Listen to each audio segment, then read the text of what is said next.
Converting regular expressions to finite automata। इस lecture में हम ये सीखेंगे कि रेगुलर एक्सप्रेशंस को फाइनाइट ऑटोमेटा में कैसे कन्वर्ट करते हैं। इसकी कुछ एग्जांपल्स कवर करेंगे और ये हम क्यों कर रहे हैं डिस्कशन।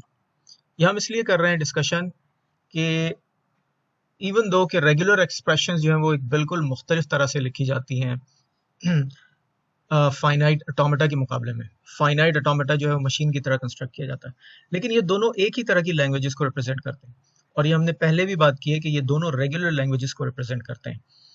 तो अगर कोई लैंग्वेज जिसको हम फाइनाइट ऑटोमेटा के जरिए रिप्रेजेंट कर सकते हैं तो उसके लिए हम रेगुलर एक्सप्रेशन भी लिख सकते हैं, और अगर कोई लैंग्वेज जिसके लिए हम रेगुलर एक्सप्रेशन लिख सकते हैं उसके लिए हम फाइनाइट ऑटोमेटा भी कंस्ट्रक्ट कर सकते हैं। तो इसका मतलब ये हुआ कि कोई भी रेगुलर एक्सप्रेशन को फाइनाइट ऑटोमेटा में कन्वर्ट किया जा सकता है और कोई भी फाइनाइट ऑटोमेटा को रेगुलर लैंग्वेज में रेगुलर एक्सप्रेशन में कन्वर्ट किया जा सकता है।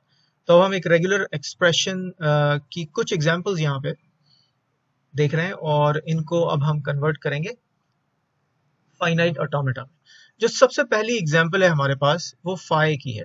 फाई की एग्जांपल का मतलब ये हुआ कि फाई में बेसिकली ये कह रहा है कि जो हमारे पास लैंग्वेज है उसमें कोई भी स्ट्रिंग नहीं है। ठीक है, जब कोई भी स्ट्रिंग नहीं है तो इसका मतलब ये हुआ कि लैंग्वेज जो है वो कोई भी स्ट्रिंग एक्सेप्ट नहीं करेगी, या फाइनाइट ऑटोमेटा कोई भी स्ट्रिंग एक्सेप्ट नहीं करेगा। तो हम सिंपली उसको रिप्रेजेंट करेंगे एक ऐसी स्टेट से जो कभी भी एक्सेप्टिंग स्टेट नहीं हो सकती।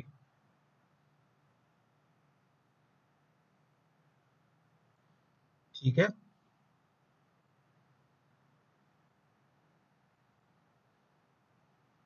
तो ये हमारा फाई का फाइनाइट ऑटोमेटा हो गया।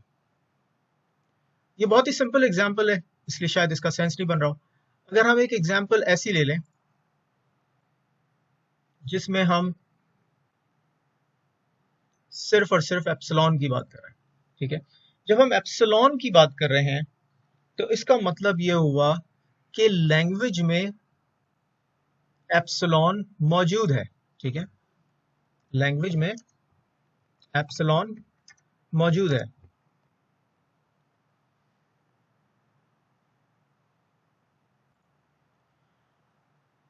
तो इसका फाइनाइट ऑटोमेटा हम कैसे बनाएंगे, यानी कि एक ऐसी मशीन जो कि सिर्फ और सिर्फ एम्प्टी स्ट्रिंग को एक्सेप्ट कर रही है और किसी को एक्सेप्ट नहीं कर रही। तो इसके लिए हम एक स्टेट बनाएंगे जो कि एक्सेप्टिंग स्टेट होगी और इसकी स्टार्ट स्टेट ही एक्चुअली एक्सेप्टिंग स्टेट होगी। ठीक है,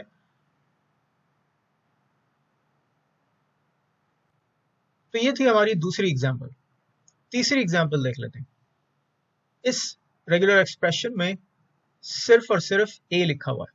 इसका मतलब ये है कि जो लैंग्वेज है उस लैंग्वेज में सिर्फ और सिर्फ ए आ रहा है। ठीक है, तो हम ये जो पिछली एग्जांपल्स हमने लिखी हैं, ठीक है, इसको नहीं मिटाते। मैं सोच रहा था कि इसको हम इरेज कर देते हैं, लेकिन लेट्स से कि हम ये तीसरी एग्जांपल की बात करें तो हम ये कह रहे हैं बेसिकली कि इसमें एक ही स्ट्रिंग मौजूद है और उस स्ट्रिंग की लेंथ 1 ही है, सिर्फ और सिर्फ ए आ रहा है उसमें।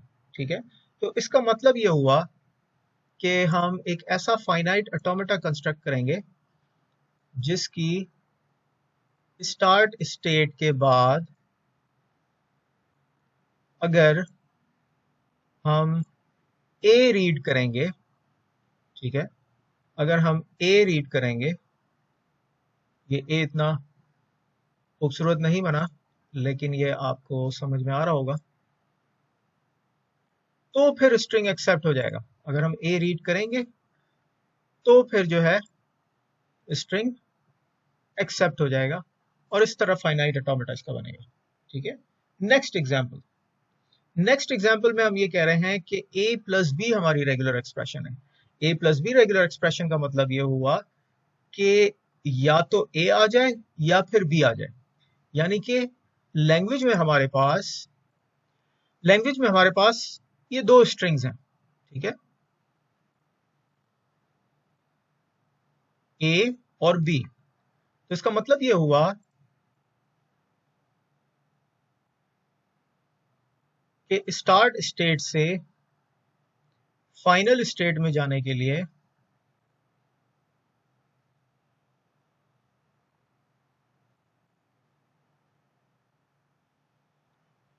या तो हमारी मशीन ए रीड कर ले, या फिर ये हम यहाँ पे कॉमा लगा रहे हैं, बी रीड कर ले, ठीक है। तो इस तरह ये इसका फाइनाइट ऑटोमेटा बन गया। यहाँ हम हर दफा स्टार्ट नहीं लिख रहे शुरू में, लेकिन इससे हमें पता लग रहा है कि ये स्टार्ट स्टेट है, ठीक है।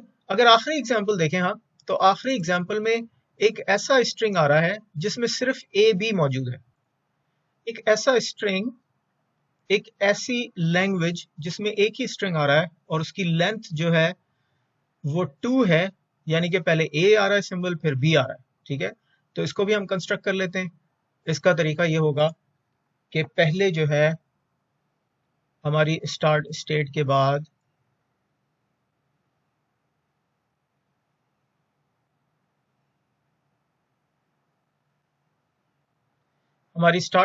बाद अगर मशीन हमारी ए रीड करती है, ठीक है, तो वो ट्रांजिशन करके एक दूसरी स्टेट में चली जाती है, और फिर उसके बाद बी रीड करती है तो वो एक और स्टेट में चली जाती है और इस स्टेट में जाके स्ट्रिंग को एक्सेप्ट कर लेती है। यहां पे हम एनएफएस ड्रॉ कर रहे हैं, ठीक है। यहां पे हम उन स्टेट्स, उन ट्रांजिशंस का ख्याल नहीं कर रहे हैं जो कि रिजेक्ट हो रही हैं, ठीक है, या जिनके लेने से स्ट्रिंग के एक्सेप्ट होने के कोई चांसेस नहीं है, ठीक है। तो हम सिर्फ वो ट्रांजिशन शो कर रहे हैं जिनसे स्ट्रिंग जो है वो एक्सेप्ट हो जाएगा। कुछ और एग्जांपल्स देख लेते हैं। अगर रेगुलर एक्सप्रेशन ए स्टार है सिर्फ, ठीक है, ए स्टार है, तो इसका मतलब यह है कि ए की 0 और मोर अकरेंसेस वाले सारे स्ट्रिंग्स जो हैं वो एक्सेप्ट हो जाएंगे, ठीक है। क्योंकि यहाँ पे सिर्फ ए है, तो उन स्ट्रिंग्स में अगर कुछ आ रहा होगा तो सिर्फ ए आ रहा होगा, बी नहीं आ रहा होगा। तो इसका मतलब यह हुआ कि इस लैंग्वेज में, जिस लैंग्वेज को ये रेगुलर एक्सप्रेशन रिप्रेजेंट कर रही है, वो स्ट्रिंग्स आ रहे होंगे जिनमें एप्सिलॉन भी होगा, ए भी होगा, ए वाला स्ट्रिंग भी होगा, ए वाला भी होगा, एंड सो ऑन, ठीक है। तो यानी कि जब एप्सिलॉन होगा, तो आपको याद होगा हमने कहा था कि स्टार्ट स्टेट ही एक्सेप्टिंग स्टेट बन जाएगी। तो जब एप्सिलॉन है और फिर एक दफा ए आ रहा है और फिर 2 दफा ए आ रहा है, जितनी दफा भी आ रहा है स्ट्रिंग एक्सेप्ट हो रहा है। तो इसका मतलब ये हुआ कि हम जो है वो यहां पर एक लूप लगा देंगे, ठीक है। और ये लूप कौन से सिंबल को रीड करने पर होगा? ए के रीड करने के ऊपर। इसका मतलब ये हुआ कि ए की 0 और मोर अकरेंसेस वाले सारे के सारे स्ट्रिंग्स जो हैं वो एक्सेप्ट हो जाएंगे। Next example, a b star. ये रेगुलर एक्सप्रेशन हमें ये बता रही है कि शुरू में ए आना जरूरी है और उसके बाद बी 0 और मोर टाइम्स यहाँ पे रिपीट हो रहा है, ठीक है। अगर मैं आपको ये बोर्ड पे करवा रहा होता तो मैं अभी आपको थोड़ा टाइम देता कि आप इसको जो है वो खुद से कंस्ट्रक्ट करें, ठीक है। तो आप ये कर सकते हैं इस वीडियो को वॉच करते हुए कि आप इसको पॉज कर सकते हैं, आप इसको ड्रॉ कर सकते हैं और फिर दोबारा प्ले करके चेक कर सकते हैं कि आपने सही ड्रॉ किया है या नहीं। तो अगर आपको पॉज करना है तो अभी पॉज कर लें। तो इसका फाइनाइट ऑटोमेटा कुछ इस तरह बनेगा, यानी कि स्टार्ट स्टेट से अगर सिंबल ए रीड करेंगे तो ट्रांजिशन हमें एक डिफरेंट स्टेट में ले जाएगी, ठीक है, और स्ट्रिंग एक्सेप्ट हो जाएगा क्योंकि बी की 0 अकरेंस वाले स्ट्रिंग्स भी एक्सेप्ट होंगे, ठीक है। और उसके बाद फिर बी जो है वो जितनी दफा भी रिपीट हो जाए स्ट्रिंग एक्सेप्ट होता जाएगा, ठीक है। तीसरी एग्जांपल देखते हैं, ए बी होल स्टार, ठीक है। अब इन दोनों एक्सप्रेशंस में, दूसरी वाली में और तीसरी वाली में बहुत फर्क है, ठीक है। तो अगेन इसको ट्राई करें, वीडियो पॉज करें और फिर जो है दोबारा वीडियो प्ले करें कि आपका आंसर सही है या नहीं। क्योंकि यहाँ पे इस पूरी चीज के ऊपर स्टार मौजूद है, इसका मतलब है कि इस पूरी चीज की जीरो और मोर अकरेंसेस, यानी कि इस लैंग्वेज में जिसको रेगुलर एक्सप्रेशन रिप्रेजेंट कर रही है, एप्सिलॉन भी मौजूद है, क्योंकि अगर हम इस पूरी चीज की जीरो अकरेंस लेंगे तो एप्सिलॉन भी मौजूद होगा। जब एप्सिलॉन भी मौजूद होगा तो इसका मतलब है कि इसकी स्टार्ट स्टेट भी एक्सेप्टिंग स्टेट बनेगी। तो हमने इसकी स्टार्ट स्टेट को एक्सेप्टिंग स्टेट बना दिया। अब आगे क्या करना है? अब आगे ये बात हो रही है कि अगर मशीन ए रीड करती है और फिर बी रीड करती है तो फिर स्ट्रिंग एक्सेप्ट होगा। ठीक है, तो यहां से एक ट्रांजिशन इस नई स्टेट में जा रही है। ठीक है, और अगर यहाँ पे हम मशीन को ए रीड करवा रहे हैं तो अभी एक्सेप्ट नहीं होगा स्ट्रिंग, बल्कि जब हम इससे बी रीड करवा लें उसके बाद स्ट्रिंग एक्सेप्ट होगा। तो इस तरह इस थर्ड एग्जाम्पल का फाइनाइट ऑटोमेटा ये होगा। फोर्थ एग्जाम्पल को देख लेते हैं, a b plus b a whole star, यानी कि a b union b a whole star, यानी कि इस लैंग्वेज में वो स्ट्रिंग्स आ रहे होंगे जिनमें ए बी आ रहा हो, ठीक है, या फिर बी ए आ रहा हो, ठीक है, और इस पूरी चीज को जीरो और मोर टाइम्स रिपीट कर लें। तो इसका जैसे जैसे कॉम्प्लेक्स होती जा रही है, इसका आइडिया ये है कि इसकी लैंग्वेज लिख ली जाए। ठीक है, तो इसके हम स्ट्रिंग्स लिख लें, लेकिन उसके बावजूद भी जब हम इस थर्ड एग्जाम्पल से गुजर चुके हैं तो इसको देखते हुए जो है हम इस एग्जाम्पल को भी कवर कर सकते हैं। ठीक है, अगर आप इसको खुद बनाने की कोशिश करें तो बहुत अच्छी बात है, पॉज कर लें वीडियो, मैं इसको बनाने लगा हूं। क्योंकि इस एग्जाम्पल में इस पूरी रेगुलर एक्सप्रेशन के ऊपर स्टार मौजूद है, इसका मतलब है कि हम इसकी जीरो अकरेंस वाले स्ट्रिंग को भी एक्सेप्ट करेंगे। जब जीरो अकरेंस की बात हो रही है किसी भी चीज के, तो इसका मतलब यह है कि एप्सिलॉन भी लैंग्वेज में मौजूद है, तो इसका मतलब है कि इसकी स्टार्ट स्टेट एक्सेप्टिंग स्टेट होगी। ठीक है, अब ए बी, यानी कि ए एक हमें स्टेट में लेके जा रहा है और फिर बी वापस एक्सेप्टिंग स्टेट में लेके आ रहा है। ठीक है, ए बी आ जाएगा तो स्ट्रिंग एक्सेप्ट हो जाएगा, तो हम ए की ट्रांजिशन ये हमने बना ली। ठीक है, और यहां पे हमने बी की ट्रांजिशन बना ली।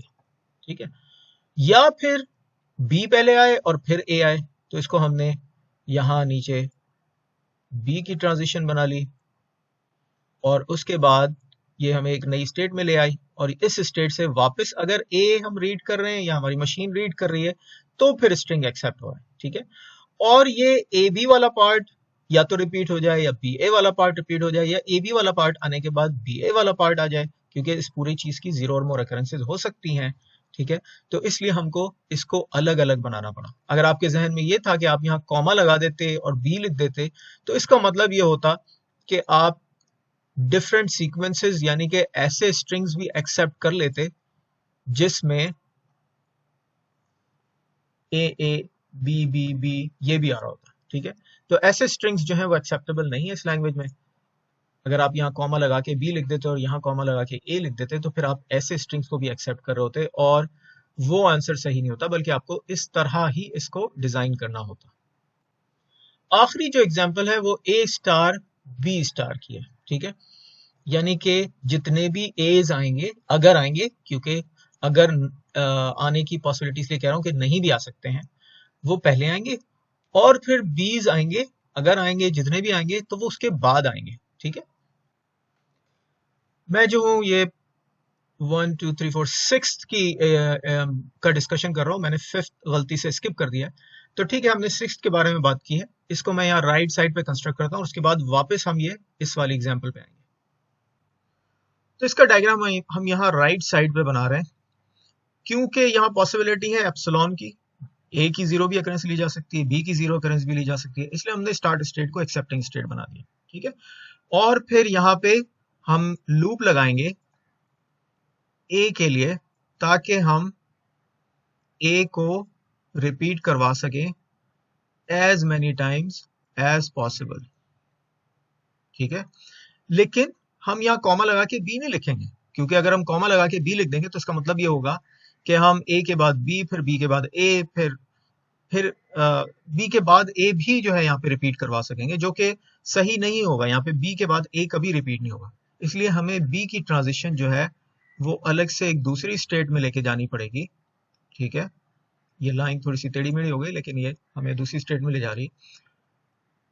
ये बी की ट्रांजिशन जब हमें दूसरी स्टेट में ले जाएगी तो भी स्ट्रिंग एक्सेप्ट हो जाएगा, और फिर आगे उसी वक्त एक्सेप्ट होगा जब आगे इनपुट में सिर्फ बीज ही आ रहे हो, यानी कि स्ट्रिंग में आगे बीज ही आ रहे हो, कोई और सिंबल आ रहा हो तो स्ट्रिंग एक्सेप्ट नहीं होगा।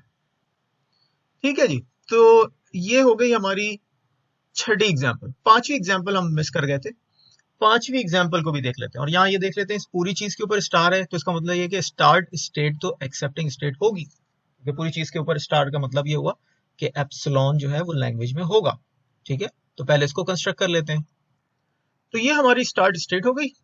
ठीक है, ये एक्सेप्ट कर रही है एम्प्टी स्ट्रिंग को भी, और आगे हम ये करेंगे कि हमें चाहे अब ए आए या बी आए, ठीक है, यहां पे हम लूप लगा देंगे ये शो करने के लिए कि अब अगर हम ए रीड करें तो भी स्ट्रिंग एक्सेप्ट हो जाएगा, और बी रीड करें तो भी स्ट्रिंग एक्सेप्ट हो जाएगा, और उसके बाद दोबारा बी रीड कर लें और उसके बाद फिर ए रीड कर लें, क्योंकि ये स्टार जो है ये ए प्लस बी के ऊपर है। ठीक है, तो जितनी दफा ये रिपीट होगा तो हम ए या बी उनमें से कोई भी पिक कर सकते हैं। ठीक है, तो इसमें कोई रिस्ट्रिक्शन नहीं है कि ए पहले आएगा या बी पहले आएगा। ठीक है, एक चीज और पे गौर करें, जहां भी आपको स्टार नजर आ रहा है उसको हम यहां लूप से रिप्रेजेंट कर रहे हैं। ठीक है, तो स्टार बेसिकली लूप को रिप्रेजेंट कर रहा है। स्टार अगर एक सिंबल के ऊपर है तो लूप उस सिंबल के साथ है। ठीक है, स्टार अगर किसी पूरी चीज के ऊपर है तो वो लूप उस पूरी चीज के ऊपर बन रहा है। ठीक है, ए बी पूरे के ऊपर लूप है, तो आपको लूप ए के बाद बी जो है वो इन दोनों को मिला के लूप बनता हुआ नजर आ रहा है। यहां इसी तरह लूप जो है वो इस पूरी चीज के ऊपर है, तो ए बी या फिर बी ए। ठीक है, तो फिर इंग्लिश वाला और ए बी और बी ए होल स्टार, तो ए बी के केस में भी एक्सेप्ट हो जाएगा, बी ए के केस में भी एक्सेप्ट हो जाएगा। तो ये जो है प्लस का साइन हमने यहां लगा दिया, ये प्लस का साइन रिप्रेजेंट कर रहा है कि इस तरह के स्ट्रिंग्स यूनियन इस तरह के स्ट्रिंग्स। ठीक है, इसी तरह यहां पे हमें इस पूरी चीज के ऊपर ए और बी, इंग्लिश वाला और ए और बी रिपीट हो रहे हैं 0 और मोर टाइम्स। ठीक है, तो लूप जो है वो पूरा ऊपर बन रहा है ए और बी के ऊपर। इसी तरह यहाँ पे लूप सिर्फ ए का बन रहा है और यहाँ पे लूप जो है सिर्फ बी का बन रहा है, इसलिए हमने यहाँ पे ए का लूप बनाया। लेकिन क्योंकि हमें इसको सेपरेट आउट करना था, बी को सेपरेट आउट करना था ए से, इसलिए हमने एक ट्रांजिशन यहाँ अलग से लगाई ताकि हम इसको यहाँ पे कॉमा लगा के ना लिखें वरना गलत हो जाएगा, और फिर यहाँ पे हमने इसको लूप लगा दिया। तो ये इस लेक्चर की सारी एग्जांपल्स हमारी कवर हो गई।